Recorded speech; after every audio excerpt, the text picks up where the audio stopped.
Hey, how's it going there, folks? I want to make you guys this video about Colin Kaepernick.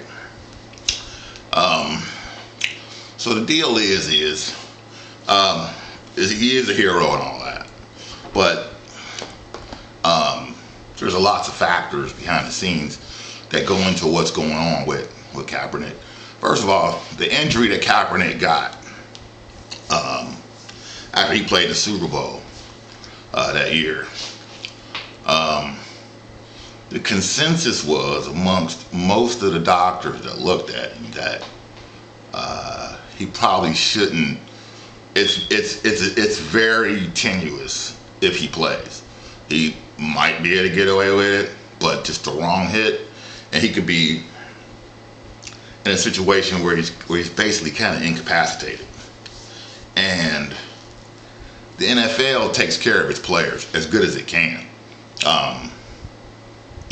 There's always been mistakes, but they try to do their best to take care of their players. And then they got the players' union, which is very strong and very very good communication and very good interaction with the NFL itself. So the NFL, they had started to decline over a few years. They were starting to decline, and they were trying to find ways to spruce the situation up, And one of the ways they came up with to spruce it up was John McCain struck a deal with the NFL. That was Senator John McCain, the one that just died not too long ago. He struck a deal up with the NFL. And so the U.S. government would pay the NFL $850,000 to have these military things before every game. Remember John McCain's all big on the military. He was a war hero, remember? So he was a prisoner of war hero. So the NFL went along with that. They were like, yeah, okay. So if you notice, you remember the games used to be all the games were like 3.5, sometimes pushing 4 hours, 3 hours and 45 minutes, just for a regular game. That was because of that stuff at the beginning of the games with all the military stuff.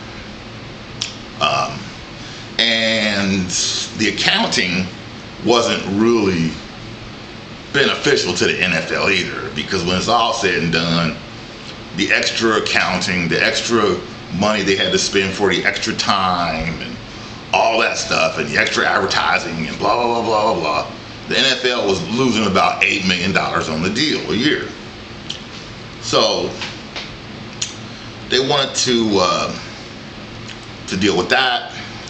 And also, the majority of the NFL players in history, or especially all the stars, in different positions, the majority of them are black males. So you've got the police just running around here indiscriminately shooting black males just because they're,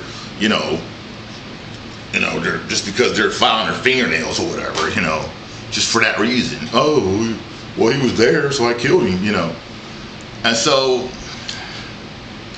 behind the scenes, they need to wag the dog. They need to they want to create some controversy, but they can also kill a lot of birds with one stone here, see. They can cut down the time on the games, they're thinking, in the end, and they can draw attention to the systemic racism that the police are doing. Okay. And they also know by all this money they pay for analytics that controversy will create attention to the NFL. Now, you heard all those people crying, talking about, I'm not going to watch the NFL anymore. If he's going to kneel, that he's disrespecting our flag and our country, and all that bullshit. They know that creates dynamic tension. Dynamic tension creates attention. And that's what they want. And if you notice this year, the NFL's ratings were like at an all-time high. See? Okay. So they they use Kaepernick to just go ahead and let's create a situation where we draw attention to this. So Kaepernick started kneeling. Now, what does that do? One is that shows you the racism amongst systemic racism amongst the NFL owners, not the NFL, because the NFL management itself, Roger Goodall and all of them, they're not racist. See?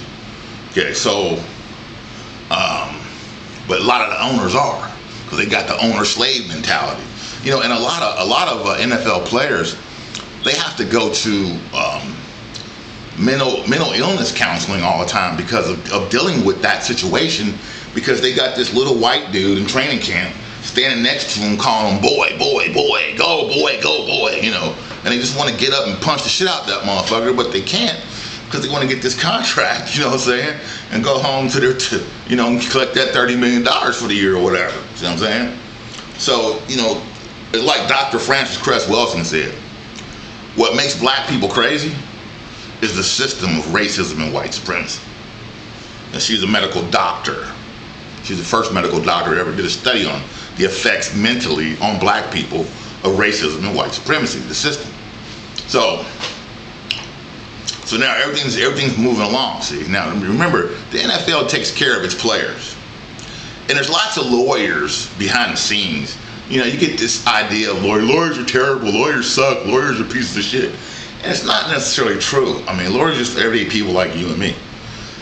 You know, some of them will go the extra mile, some of them take the least path of resistance, whatever. You know, and a lot of lawyers, they hate corporations. They even hate the corporation they work for. I mean, I know that because I coordinated a lawsuit for this company that I worked for down here in Houston against the Houston Independent School District to stop this historic building from being torn down by the Houston Independent School District. And so we wound up subsequently, we got an injunction, and we got 2 restraining orders and an injunction from tearing it down, but eventually we lost. But what I'm saying is that the opposition, HISD, had this team of lawyers. It was all females, and they were all Ivy League, Princeton, Yale, Amherst, you know. And I know that because I was chit-chatting with them and shit. So, and when we got finished, because we lost, we would have had to pay $50,000. In other words, we'd have to pay their court fees. And the head attorney, she looked at me, she kind of pulled me aside real quick, and she just kind of let me know, we're not going to make you guys pay that $50,000 because of you. You know what I'm saying? So all lawyers ain't fucked up. See what I'm saying? So there's lawyers behind the scenes that, you know, they're in on the game. They don't want all this fucking racism either. So they don't want cops running around killing people and shit, killing black people for no reason. So Kaepernick is the point man. He's the man that's going to, like I said, the NFL takes care of its players. So why are they taking care of Kaepernick?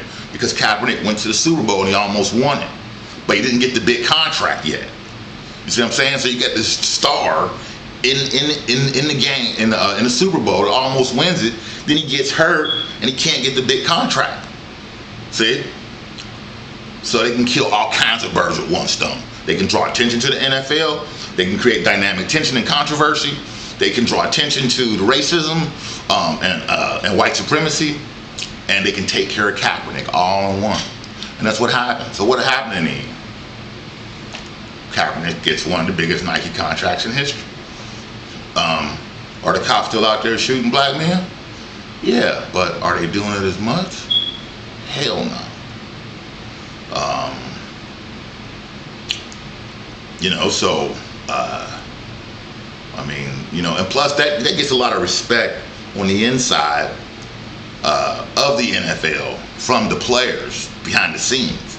They respect that because they know that they're not just sitting up there as token millionaires. They know that their platform matters. You see what I'm saying?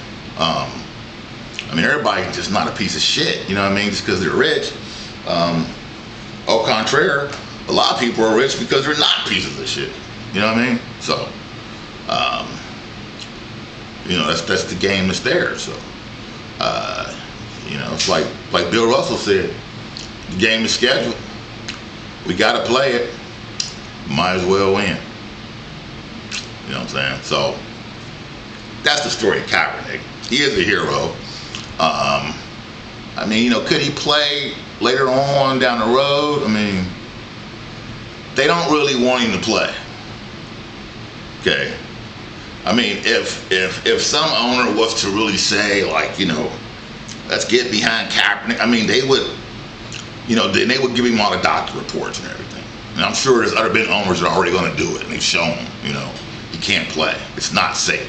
We're going to take care of him this way. And they're like, oh, okay. You got some owners like Jerry Jones and maybe Bob Kraft or a couple other ones. I don't know. Chad Johnson liked Robert Kraft, so. But, like Jerry Jones, blah, blah, blah. They're not going to be protesting the flag in my stadium. And there's, without a doubt, other owners that would feel like that. So, as well as their henchmen who was in the coaching staff and the recruiting staff and, some of the real unseen important positions behind the scenes that you don't even know nothing about. See what I'm saying?